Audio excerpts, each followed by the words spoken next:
வணக்கம் வணக்கம். US77 சேனலுக்கு உங்களை வரவேற்கிறேன்.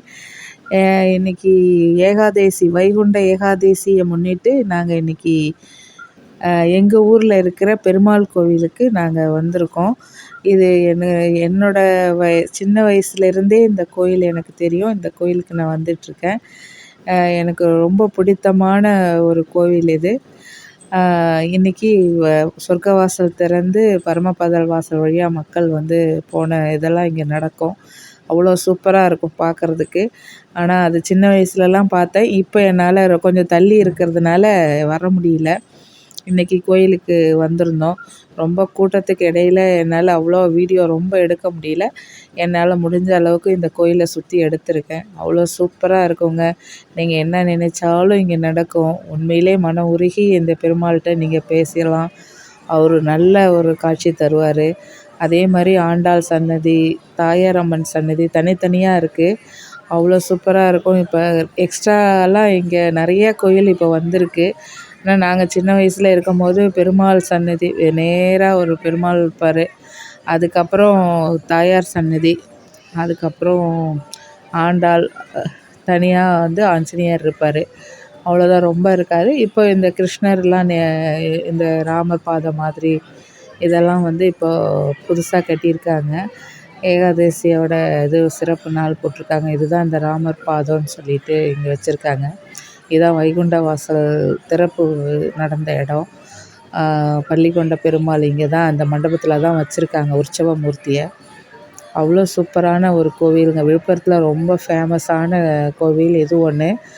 நீங்கள் யாருன்னா விழுப்புரம் பக்கம் இருக்கிறவங்க வந்து இந்த கோயிலுக்கு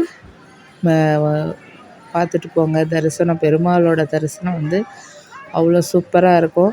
நினச்சதெல்லாம் நடக்குங்க. மனசு உருகி, அதாவது பணம் காசு அப்படிலாம் நான் சொல்ல வரல. மன அமைதி வேணும், எனக்கு வந்து நிம்மதி இல்லை அப்படிலாம் சொல்கிறவங்க இந்த கோயிலுக்கு வந்து ஒரு அரை மணி நேரம் உட்காந்து பெருமாள் கூட பேசிட்டு போனாலே உங்களுக்கு எல்லாமே மனசாந்திலாம் வரும்.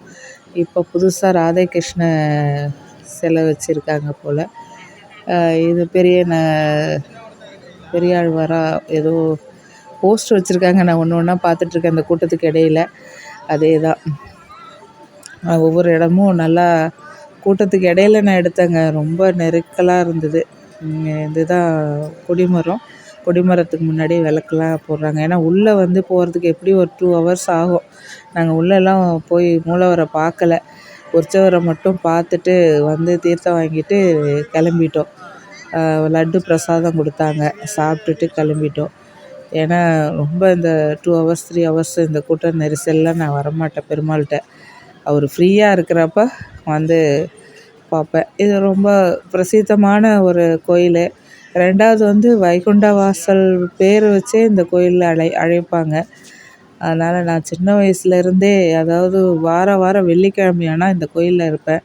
அதுமாதிரி வருஷம் இந்த மாதிரி மார்கழி மாதத்தில் பெருமாளை பார்க்காம என்னால் காலையில் பச்சை தண்ணி கூட பருக மாட்டேன், காலையில் எழுந்த உடனே. அந்த அளவுக்கு இந்த கோயில் வந்து என்னோட ஐக்கியமாயிடுச்சு.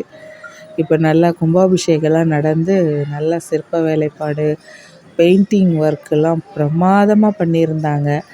எனக்கு கோயிலை விட்டு வரவே மனசு வரல. ரொம்ப அந்த சிற்ப வேலையெல்லாம் உங்களுக்கு காட்டுறேன். தசாவதாரத்தை அவ்வளோ அழகாக சிற்பமாக பண்ணியிருக்காங்க. இவர் படிப்புக்காக ஐகிரிவர் அந்த ஒரு தனி சந்நிதி வச்சுருக்காங்க. நல்லா இருந்தது. அதை சுற்றி நாங்கள் பாருங்கள், கூட்டம் பாருங்கள் எவ்வளோ கூட்டம் இருக்குதுன்னு. இதுதான் மூலவருக்கு போகிறதுக்கான வழி. இந்த சைடில் ரைட் ஹேண்ட் சைட்லேயே தாயாரம்மன் சந்நிதி. இது வந்து கொடிமரத்துக்கு நேராக மூலவர். அது வழியாக தான் பரமபத வாசல் வழியாக தான் உற்சவரை கூப்பிட்டு வந்து அந்த மண்டபத்தில் வச்சுருந்தாங்க. நாங்கள் தரிசனம் முடிச்சுட்டு அப்படியே சத்துனாடி அவங்க உட்கார்றேன்னாங்க. நான் அதுக்குள்ளே இந்த சிலையெல்லாம் உங்களுக்கு காட்டணுன்றதுக்காக கேமரா தூக்கிட்டு வந்துட்டேன், ஃபோனை தூக்கிட்டு. இங்கே பாருங்கள், தசாவதாரமும் எப்படி இருக்குது பாருங்கள். கூர்ம அவதாரம், வராகம், வாமனர், இதெல்லாம் அவ்வளோ சூப்பராக அங்கே சிலை வடிவத்தில் அப்படி உயிர் பெற்று வந்த மாதிரி இருந்தது. அவ்வளோ அழகாக இந்த கும்பாபிஷேகத்துக்கு அப்புறம் இந்த கோயில் பார்க்கவே ஒரு புதுமையாக இருந்தது எனக்கு. நீங்கள் கண்டிப்பாக வந்து இந்த கோயிலை வந்து பார்த்துட்டு போங்க. அதுவும் இன்றைக்கி இந்த மாதிரி விசேஷ நாளில் பார்க்கும்போது இன்னும் சூப்பராக ஸ்பெஷலாக தெரிஞ்சார் பெருமாள். இந்த சிற்பமும் நல்லாயிருக்கும். கலர்ஃபுல்லாக இருந்ததுங்க, சூப்பராக பார்க்குறதுக்கு. அதாவது வெளியே, அதாவது இதுதான் இந்த வாசல் வழியாக தான் நான் வருவேன் நம்ம உள்ளே வர்றதுக்கு. அது தாயார் சந்நிதி பாருங்கள், தனியாக இருக்குது பாருங்கள், இதுதான் தாயார் சந்நிதி. தாயார் சந்நிதியிலேருந்து இப்படி பார்த்தீங்கன்னா பெருமாள், இதிலேருந்து தாயார் சந்நிதி முடிச்சுட்டு சுற்றிட்டு தான் நாங்கள் பெருமாளை பார்க்க வருவோம். இந்த போஸ்ட்டு என்னைக்கு பகல் 10 உற்சவம் சொல்லுவாங்கள்ல, ரா 10 பகல் 10, அது இந்த கோயில்லையும் ஸ்ரீரங்கத்துக்கு அடுத்தது இந்த கோயில்லையும் நடக்குதுங்க. ஆனால் பிள்ளைங்க நடனம், பாட்டு கச்சேரி சூப்பராக இருக்கும். நாங்கள் இங்கே குடியிருந்தோம், அப்போ நல்லாயிருக்கும். பாருங்க, பிள்ளைங்க டான்ஸ் ஆடுறதுக்கெல்லாம் கூட்டிகிட்டு போகிறாங்க. இங்கே இருந்தப்போ இதெல்லாம் நாங்கள் டெய்லி ஒரு இதாக பார்த்துட்ருந்தோம். இவர் தான் பெருமாள். நாங்கள் வெளியே இருந்து பார்த்தோன்னா அவரோட விஸ்வரூப தரிசனம் எனக்கு அங்கேருந்து கிளியராக தெரியும். டெய்லி மார்னிங் இவரை சேவிச்சுட்டு தான் நான் கோலம் போடுறது, இதெல்லாம் இந்த மார்கழி மாதத்தில் அவ்வளோ பிரமாதமாக இருக்கும். இந்த வீடியோ உங்களுக்கு பிடிச்சிருந்தா கண்டிப்பாக லைக் பண்ணுங்கள், கமெண்ட் பண்ணுங்கள், சப்ஸ்கிரைப் பண்ணுங்கள், சேனலுக்கு சப்போர்ட் பண்ணுங்கள். ஓகே ஃப்ரெண்ட்ஸ், பாய்.